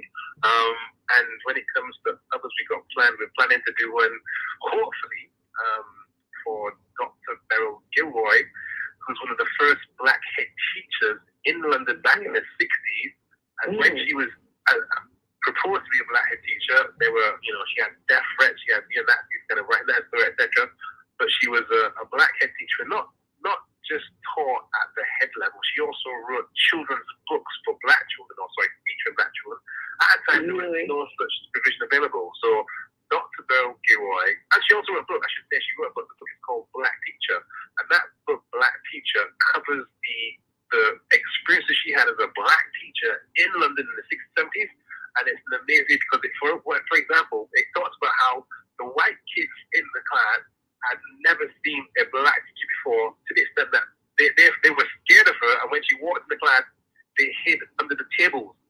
and she then had to deal with that. I mean, and you know what? The other thing is that both of her children are now professors. So he has a son called Paul Gilroy, Professor Paul Gilroy, of the Black Atlantic, who's a professor at UCL. And then you have her daughter is what's her name now? Sarah Gilroy, and she's also a professor. So both her children are professors at high-level universities now, and that's her ongoing legacy. So we'll have to have a plaque in honor sometime this year, if not next year. And Paul Gilroy, did he write an important book about Black history? He wrote a whole bunch of books. Like Paul Gilroy's like, I would say you could compare him in America to people like maybe Cornell West or Eddie Lewis Gibbs. He's like a huge kind of star when it comes to Black history in general. One of his books is called The Black Atlantic. One is called Ain't No Black in the Union Jack, and he's a real legend over here. That's the one I've heard of. Yeah. No, sorry, carry on. I didn't mean to cut you. Oh, then of course you got Jessica Huntley. Jessica Huntley was partnered with a man called Eric Huntley, and Jessica Huntley and Eric Huntley, for example, they published Walter Rodney's book, How Europe Underdeveloped Africa. So if not for them, that book might not have been published at all, because at the time it was hard to get black books published. But Eric and Jessica Huntley, they had a publishing company, and they published Walter Rodney's book, which is now a touchstone, pioneering book when it comes to understanding the situation of Africa. And that book has been used by the Black Panthers, by the ANC, to understand and explain the situation in Africa with regards to wealth, poverty, etc. So she did that. But also, Eric Huntley set up a Saturday school where she teach black children on Saturday morning about black history, and she also was an activist when it came to racism in the police force, racism in the immigration system, racism in healthcare. She was a fighter for equality for a good 50 years, and that's the reason why she got a plaque as well. She got a plaque a couple years ago outside of her house. Nice. Very good. Well done. Well done. Are you still with us? Oh, I think he dropped, but he'll be back. Yes, call dropped, but he'll be back. I was gonna also ask, regarding the whole women in history.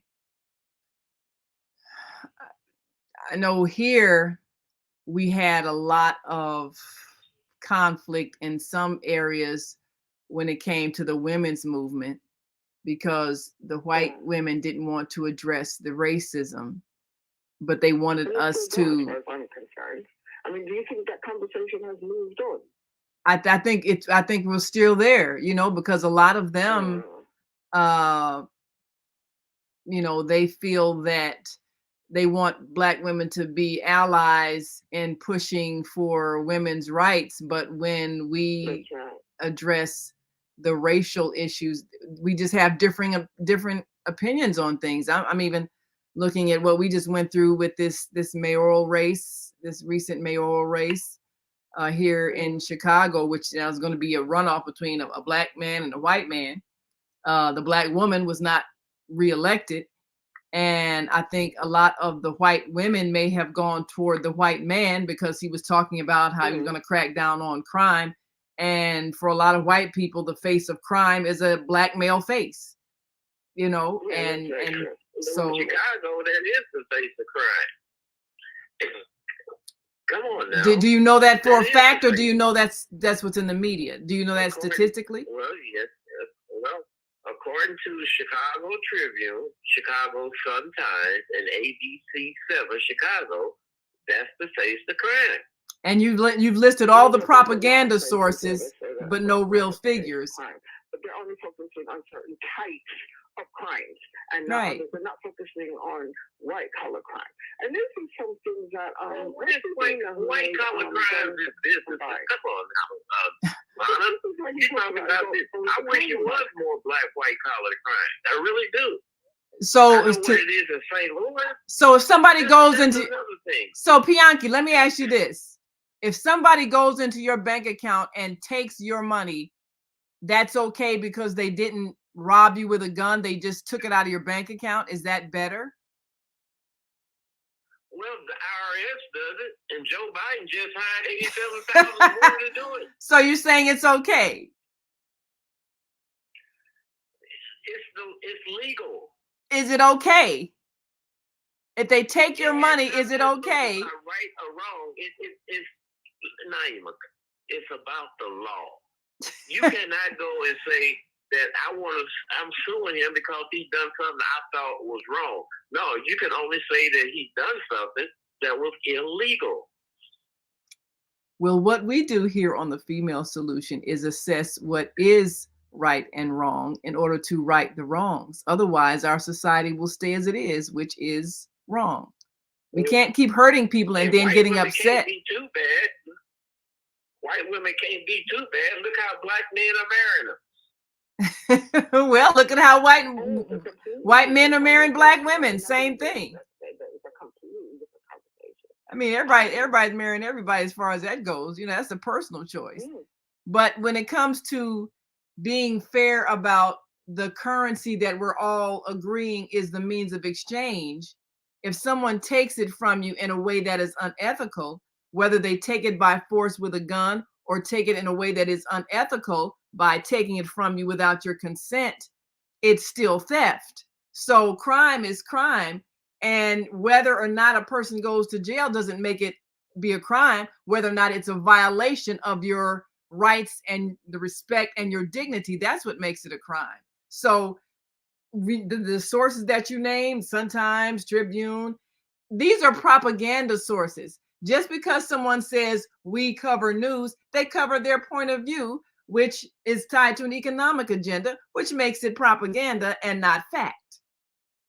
They decide what they consider to be. Can I just say, I've got two people on the line. If you'd like to speak to me, please put your hand up. Please press 1 to put your hand up. If you got a question for me, if you got a question for my guest, Tony Warner, please press 1 to put your hand up. I'm gonna open Tony's mic again. He's back. 447. Right, he's back. You. You're back, Tony. I'm back. Sorry about that. Yes. Don't worry. Welcome back. Yeah, you came in the midst of a spirited conversation. Yeah, we really are. What I would like to hear about right now, can you tell us a bit of the Black history behind Black Panther films? So of course, Ryan Coogler is American. He's from Auckland, but he traveled to Africa and London to study for the background information for Black Panther movie. So when you watch that movie, there's lots of references to ancient African history in it from the start to finish. When the first clues or first scenes there, they feature the University Mosque of Timbuktu in Mali, which goes back about 1,000 years. So in the opening sequence, there's this kind of a montage, an animated montage of different civilizations in Africa, and you can clearly see a very distinctive slab-sided building with little sticks sticking out of the side of it, and that represents the University Mosque of Timbuktu in Mali, which goes back over 1,000 years, which was funded by a man called Mansa Musa, the richest man that has ever lived in world history. Mansa Musa, in the 1300s, he was the richest person in the world, and he's recognized as such by Forbes.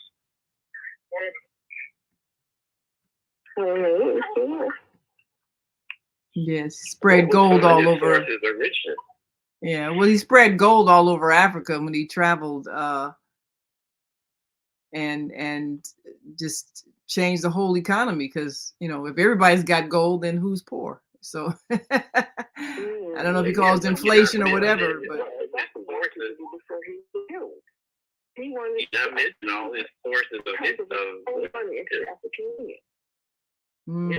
You're not mentioning all of his sources of wealth.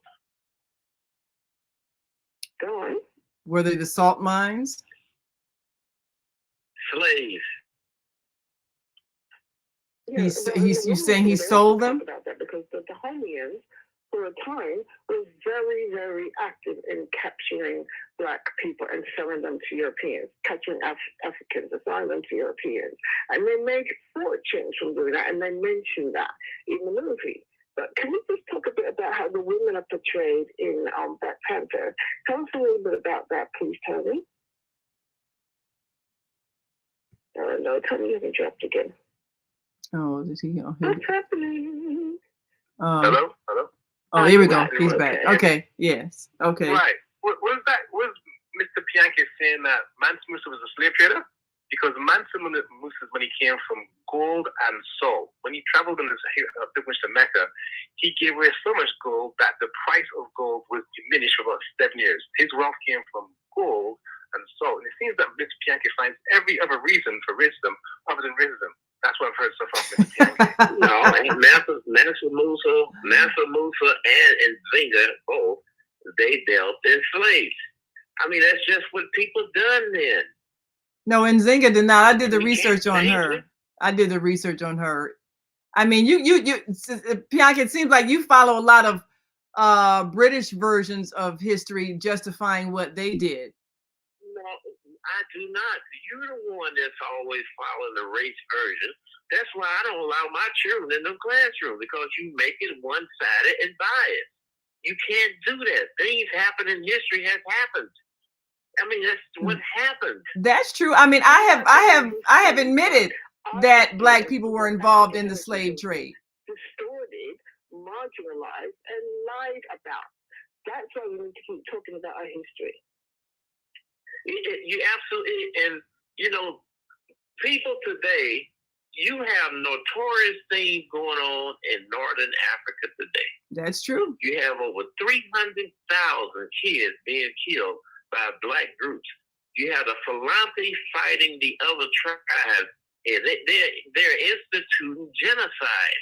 The Fulani is in Northern Africa. Nobody said Northern Nigeria. I'm sorry, Northern Nigeria. Nobody said Northern and Southern Nigeria. They are at odds, and everybody knows about the Hutus and the Tutsis, or the two African groups. And even in the movie Woman King, that issue of the Dahomey people being involved in the slave trade, and that's how they were getting their wealth. So no one is blaming white people for all of the problems that Black people created for themselves.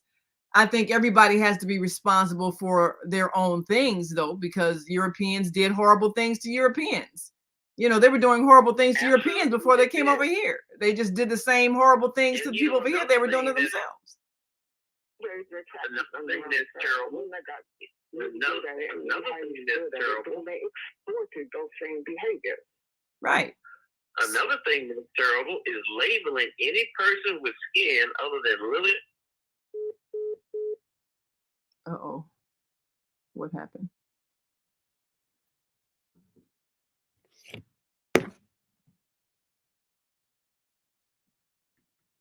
Let me get back to women's history now, because the clock is ticking. We're time. You'll be back next week. No, she want me back for another 3 weeks, every first Saturday. Somebody else will be here. I'll be back in April. Yeah. Tony, are you still with us? I'm here. Yes, I'm here. No, he hasn't dropped. Can you hear me? 1, 2, 1, 2, testing. Yeah, I'm still with you. I'm right here. 1, 2, 1, 2, testing. Hello. Yeah, we're here. Hi. I am here. Tell us a bit about the women in Black Panther and the way they were portrayed. Well, I'll talk about some of the influences on the women in the film, because, for example, the Black Panther in the movie gets its powers from Bast. B-A-S-T, Bast. And people who watch the movie think it's just a made-up name. Actually, it's a real African spiritual goddess concept, which goes back about 3,000 years. Yeah. And she has two names. One is Bast, one is Sekhmet. Exactly like her. And one of them looks like a panther, a little mini panther. There you go. So one of her names is Bast, one is called Sekhmet. And Sekhmet, Bast, is the same entity. And she's portrayed in Egyptian temples, Nabai temples, as a goddess with a body of a woman and the head of a cat. Now, one of her roles is to protect women. So one of her roles is to protect and look after women. And if you think about the movie Black Panther, the first time you see Black Panther in action is when he drops into Nigeria to save some kidnapped girls, right? That represents, in real history, the Chibok girls who were kidnapped in Nigeria recently, or fairly recently anyway. Oh, I remember that. And the fact is that he actually rescues them in the movie. And on the point of civil wars which take place in Africa, I have to say that quite often those civil wars are fomented, organized by outside forces. The best example would be Patrice Lumumba being killed by the Belgian and British and French and American governments. The guy called Larry Devlin, head of CIA headquarters, actually said that you can actually find it on record. It etc. But Lumumba is killed by the Western forces, so to speak. In his place, they put in Mobutu Sese Seko, who's a rich dictator who runs for 30 years or so, commits a whole bunch of atrocities, but he is put there by the West. So the response for those atrocities, those wars, those executions, those human rights abuses are with the West, because if they left Patrice Lumumba to do his thing, they would not have to deal with Mobutu Sese Seko, who was of course a horrendous dictator, but he was put there by the American forces. Right, so presumably what Lumumba was doing was seen as a threat by the Western forces. Yeah, I mean, there's a book by a guy called Ludo DeWitt. It's called The Assassination of Lumumba. It came out in 2001, and it details how the Belgian government organized the assassination of Patrice Lumumba. So he was elected by the Congolese people as their leader. Right, he was going to invest that gold, diamond, oil money in the Congo, building libraries, hospitals, schools. So it's never done before with the Belgian government, the Belgian colonists rather. And he's also going to help the ANC. So because of all those things, the British didn't like him, the French didn't like him, the Americans didn't like him, and he was taken out by collaboration of those forces. And this is documented history. It's there. You can find, like I say, you got that book by Ludo DeWitt called The Assassination of Lumumba. There's a whole bunch of, you can just tap in his name, it will come up. But at the time it was denied. It was blamed on quote-unquote African tribalism. But when they put in Mobutu Sese Seko, he was responsible then for all the atrocities which took place under his rule for 30 years or so. He was only put there by the Americans and the French British, and this is a documented historical fact. Right, okay, well, I definitely want to read that. And it, again, reminds me of what happened with Gaddafi. But can you drop a little bit more information, please, about the Black women, African women? As it's International Women's Month. Of course, every month is International Black Women's Month. Every month is International Women's Month, just like every month is Black History Month. Should be, yeah. I should mention, in the UK, we have a woman called Mavis Best. Mavis Best was a modern-day civil rights activist in that she campaigned against the Sus law. So in the UK, we had a law called the Sus law, which meant that if an officer saw you walking down the street and he thought that you might commit a crime in the future, he could arrest you. So an officer could arrest you on the thought in his head that you might commit a crime.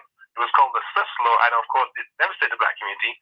And Mavis Best is one of the women responsible for organizing the Scrap Sus campaign, which successfully lobbied, argued, and actually got the Sus law repealed in the mid-80s, and that was a huge benefit to the Black community. And she is not that well known at all, even though, like I say, she had a massive impact. That she changed the law to stop the Sus law from happening.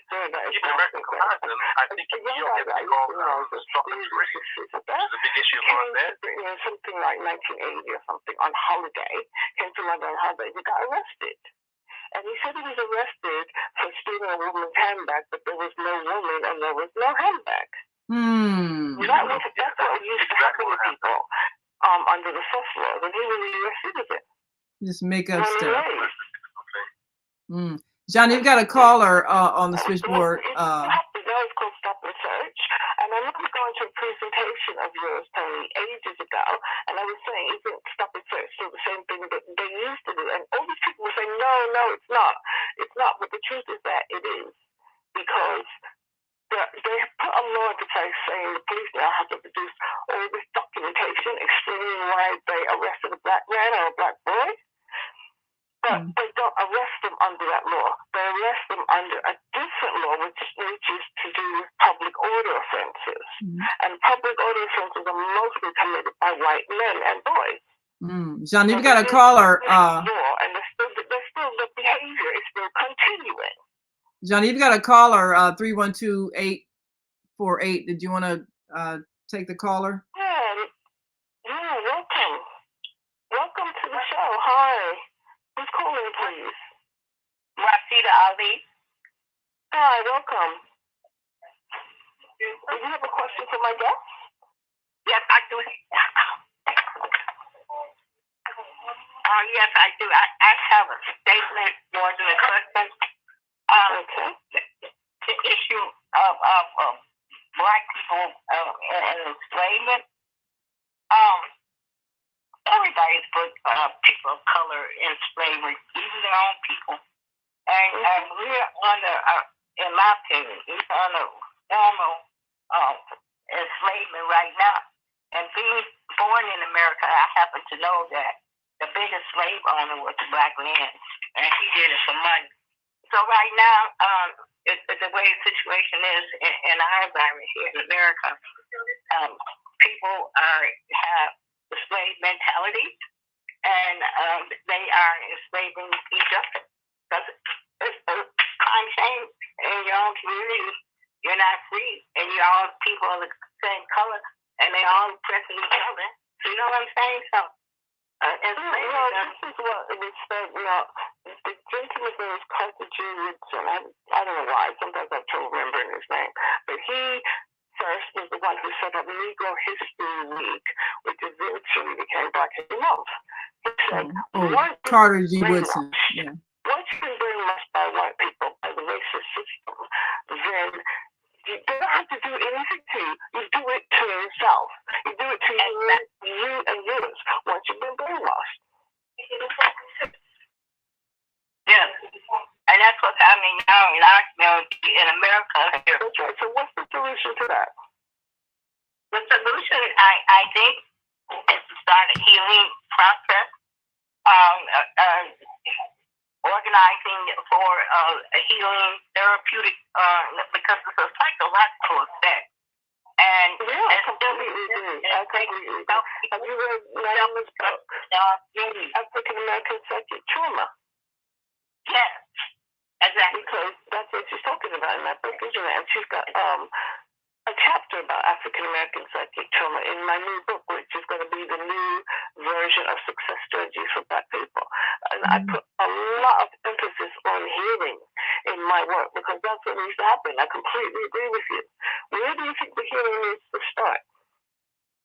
It needs to start as soon as we can get our professionals and our other organizations involved to get the people interested and motivated to start the process.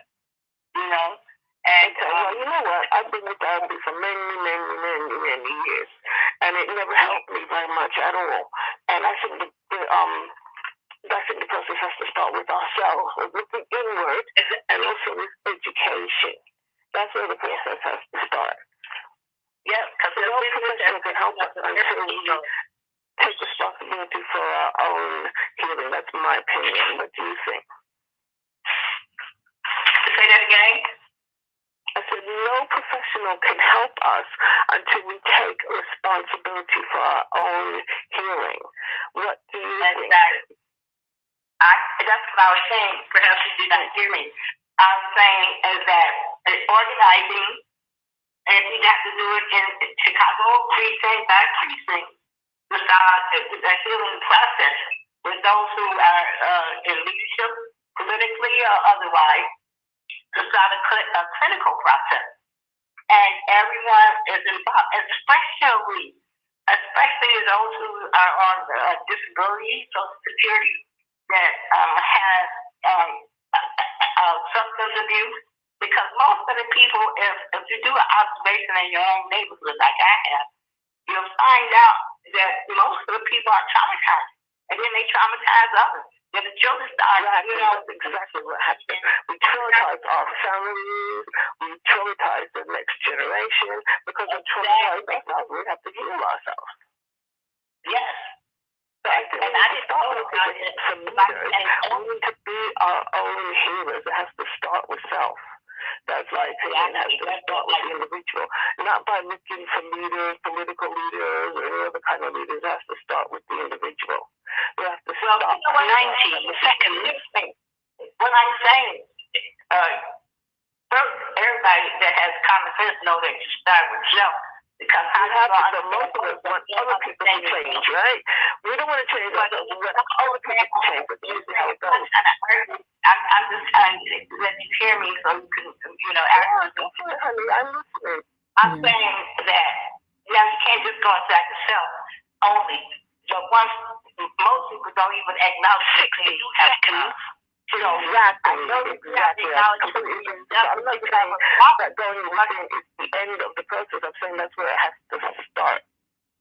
Exactly. And in our community, a person like me, I know about self and the trauma that I experienced. I understand that I experienced. And but I have the will to live, and I have the will to help others, because if I am myself, then I'm an outsider, and I still will have more trauma and drama in my life if I don't reach out to the traumatizers. So, yes, you have to start within yourself. So you have to start with yourself. We have to start with all the people change. We have to change ourselves. I want to study African. I want to thank all my colleagues. I thank my wonderful guests. 10 seconds. Learn the Black History Walks. Please check out his new book, Black History Walks, Volume 1. Show in the archives at www.blogtalk.